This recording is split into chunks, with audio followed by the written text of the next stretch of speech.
So I've talked about this particular situation quite often, and honestly, I'm kind of tired of talking about it, but I kind of want to put this topic to rest for a while, but I want to know, what would you do? I'm going to present a situation that I'm sure many of you are very familiar with, but I want to know what the real consensus is amongst sellers. So without any further ado, let's go.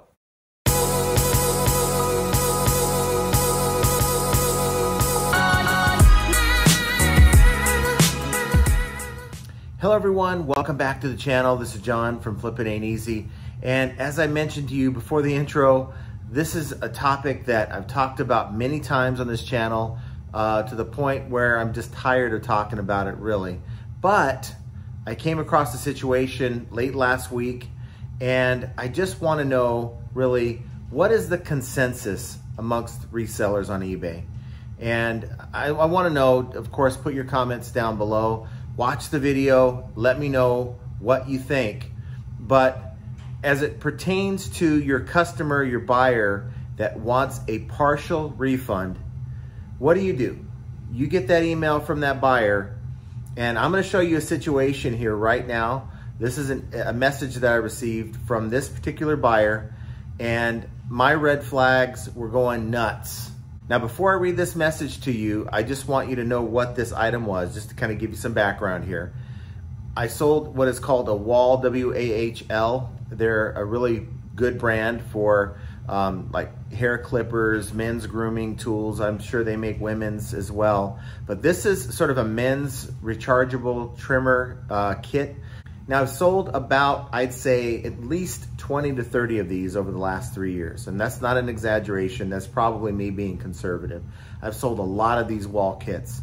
And I know exactly what to look for when I'm actually evaluating these items here.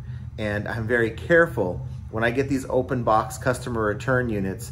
I'm very careful about inspecting, making sure there's no hair anywhere, making sure that everything is in order so I can actually report the actual condition of the set, okay?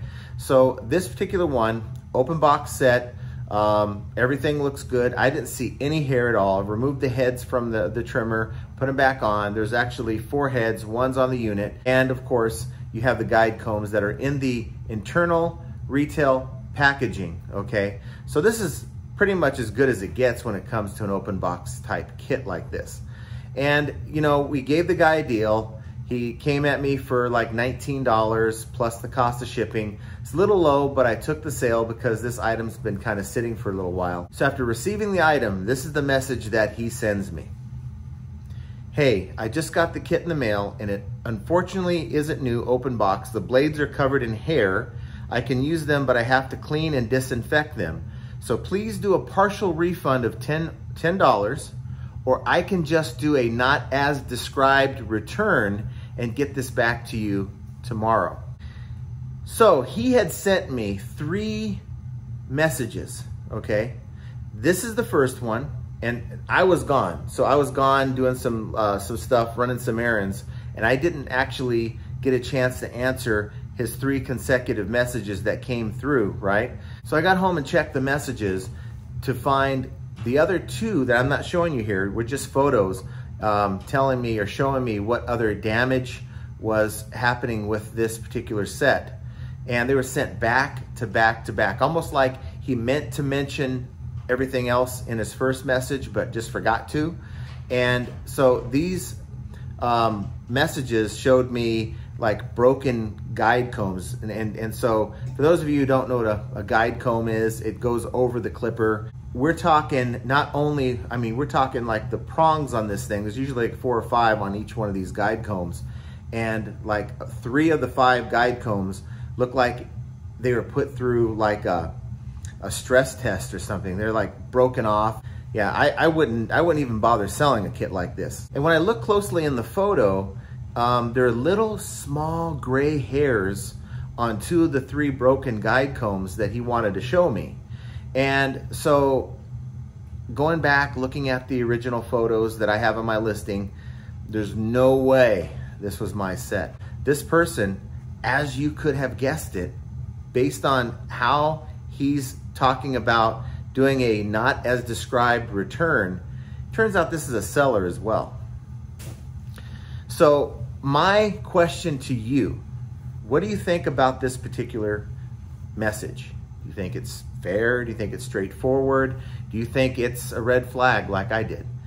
And so we're talking $10, right? On a $19 sale plus the cost of shipping. Now, I know that the easiest thing to do here as a reseller is to say, you know what? Whatever makes you happy, let's get that $10 over to you right away, okay? And I know that there's a percentage of you watching this video right now, that's exactly how you'll handle it. You'll do it with a smile on your face, be done with it, and move on, okay? And I'm not passing judgment on you at all. That's your business, however you decide to run it, okay? The other side of that coin, however, is those who actually see this message for what it is. Now, think about this for a second. You get this kit in the mail. It's full of hair in the heads. 3 of the 5 guide combs are mangled. Are you gonna want just $10 back, or are you gonna try to get a return going on that? I don't know of any buyer that I've ever dealt with that's gonna come at me and say, hey, just give me $10 back, I'll disinfect the heads, and I'll deal with these mangled guide combs that you sent me, and $10 is gonna make it all right. Now, for me, most buyers, almost 99.99% of buyers that will ever come across a set that this guy is explaining that is this bad, is going to want an immediate return. Actually, you're gonna want their money back right away. But to say, just give me 10 bucks and I'm gonna be all right. Well, guess what? So when you investigate a little further, find out this person is also a seller, it starts to make a little sense. Now, I don't know what happened, why he has in his possession heads that have hair in them and guide combs that are mangled, like, I mean, we're talking plastic guide combs, and it looks like they're just cut and ripped. I've never seen a guide comb broken like that. So for there to be 3 out of 5 in this particular set is just mind-boggling to me. And the fact that he's just wanting $10 back and not saying, hey dude, this isn't what I bought, I want my money back, and I want a refund, which is what these kind of angry buyers do when they do receive something like that. It tends to make me say that I'm getting scammed. Just to put it out there, my initial thought is, here we go, getting scammed. So as I've talked to you many times in these videos, I stood my ground and I let him know. And before letting him know, I contacted eBay as well. Talked to a supervisor by the name of Santiago, and Santiago was like, yeah, this is obvious, right? So they put all the notes in my account, this, that, and the other thing, told me that I wouldn't have to deal with negative feedback, and if a case is open, that this would also be looked at as well.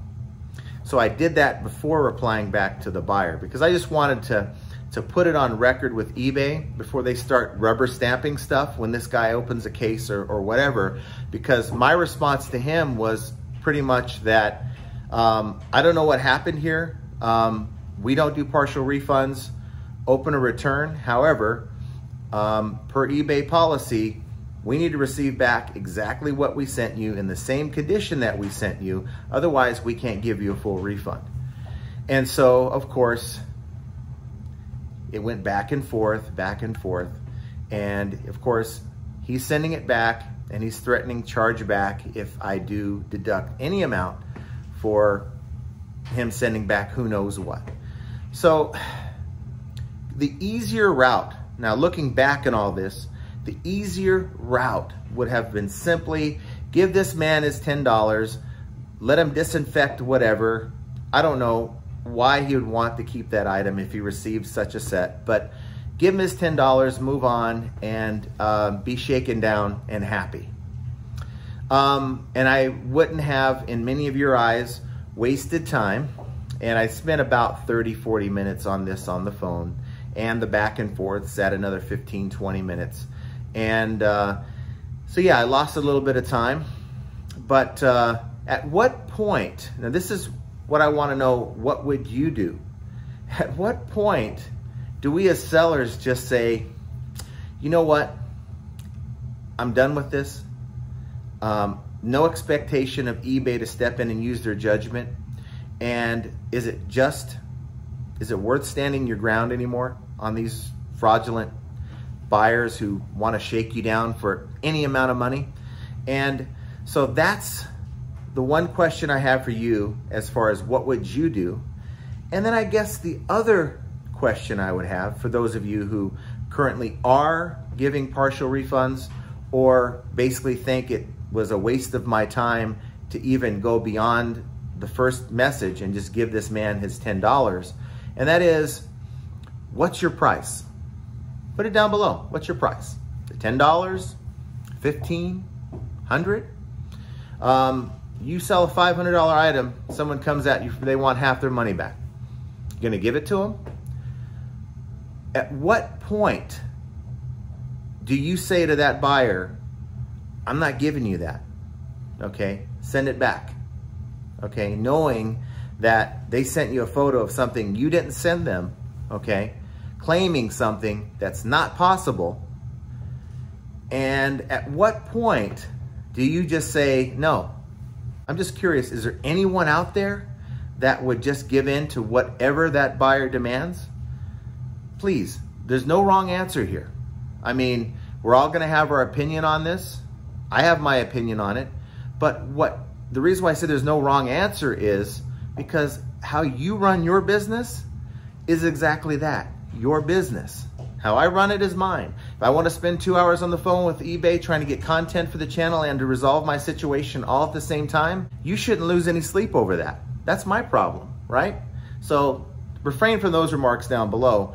I spend a little time with the problems that I deal with because I want to find out the answers, because I want to talk about these kind of subjects with you guys. So it's not a waste of my time. But I almost feel like in this case, I wasted my time and it would have been easier just to give this guy his $10 back, because I'm gonna get something different than what I sent this person. I'm gonna do the 50% partial refund and he's gonna swing back and open a chargeback through his credit card company. And while, knock on wood, I haven't lost the chargeback yet, it is quite possible in this case that it could happen. And do I want to keep throwing more money after bad? Because remember, I sent him a return label too. That was around $10. Again, at what point are we conditioning these buyers, like many are, not all, but many are we conditioning these buyers to think, all I gotta do is reach out to the seller, they'll give me whatever amount of money I ask for because they don't want to be bothered with the return and maybe a possible chargeback? Or do we see it for what it is? Do we stand our ground? And do we say no? Send it back. Follow eBay process, okay? And then if it's not what I have in these photos, then there's gonna be a problem. Knowing that some of these buyers are privy enough and know eBay policy enough and how to work the system. So I guess I'm at the place by asking you guys this question, okay? What would you do if you had this particular situation?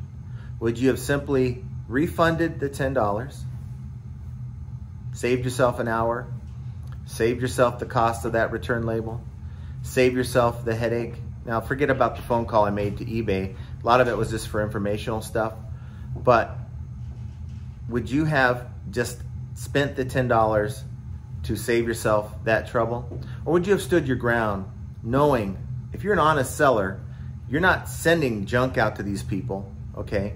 You're representing the merchandise you sell and you do a good job of doing that. And to have someone say, that's not what happened here. Do you stand your ground and say, follow the eBay process and here's your return label and I'm not sending you $10 because you want to shake me down? So what is it? What's the best way to handle it? Because I'm not saying that I'm torn, but I'm kind of saying that I'm torn at the same time.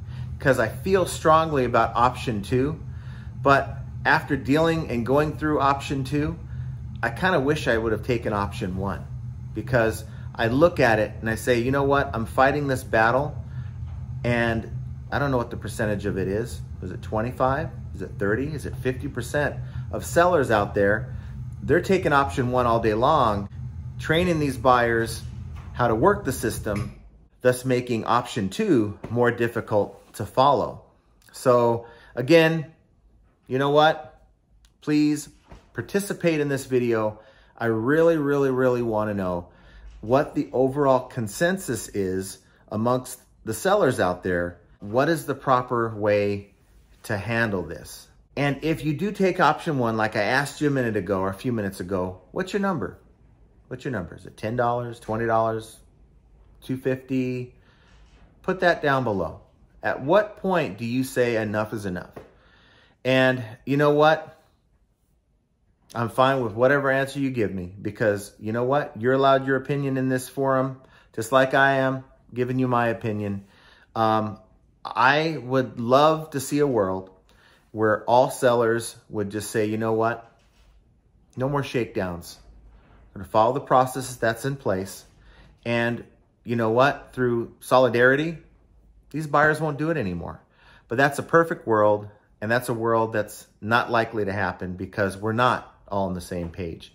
The idea of getting this buyer off your back for $10 and not paying for a return label is probably the easiest path. And the reason why I know that is in the job that I came from for 26 years, when we had to deal with a difficult customer on the phone, there's some people that didn't want to deal with a negative situation, didn't want to have kind of any kind of drama going on, and they pretty much gave that customer whatever they wanted, no matter what the situation, even if policy didn't cover it. I think that's kind of what's happening here. So I guess what I'm saying is it's a small percentage. It's a small percentage of your sales. These bad buyers, such a small percentage. We're talking maybe 1 out of every 100, let's say, that you send to. And the more items you sell, of course, the numbers are going to be bigger because you're going to see more people. If all you do is sell 100 items, you may only see that 1 per year. So please put your comments down below. Let me know the proper way, because I don't know everything. You know what? If the majority of you guys say, just give the man his $10 and move on, maybe tell me, you know what? $20 is my number. Then maybe I'm doing it wrong. Maybe just following eBay policy the entire time and not caving in was the wrong way to handle it. And I'm just being real with you guys. That's how I approached it. Maybe I'm wrong. So please correct me. I'm definitely willing to change if I'm doing it wrong. And I want to hear both sides of the argument. I want to hear why it's best to give that $10, why it's best to give whatever amount they're asking for, and why it's best to stand your ground. Comment down below. I'd certainly appreciate that. If you enjoyed this content, guys, hit that like button. That's all I ask from you guys, whether you agree with me or not. Subscribe to the channel. That also certainly will help me. And of course, hit that notification bell so when I make a video or go live, you're notified as well. You know what, guys? Sometimes it seems with all these videos that I make on this subject, it seems like, wow, this guy that's all he talks about. And I try not to talk about these subjects over and over again. I really don't want to be talking about bad buyers all the time. I really don't. And I guess that's why selfishly I'm making this video, is to kind of see, maybe evaluate my own processes here. And, you know, bad buyers or not, or whether you give that $10 or whether you set a number at 40 bucks or whatever that is, or whether you stand your ground. This is all another example of how flipping ain't easy. And I want your comments down below. I want you guys to have a great start to your week, and we will talk to you very soon.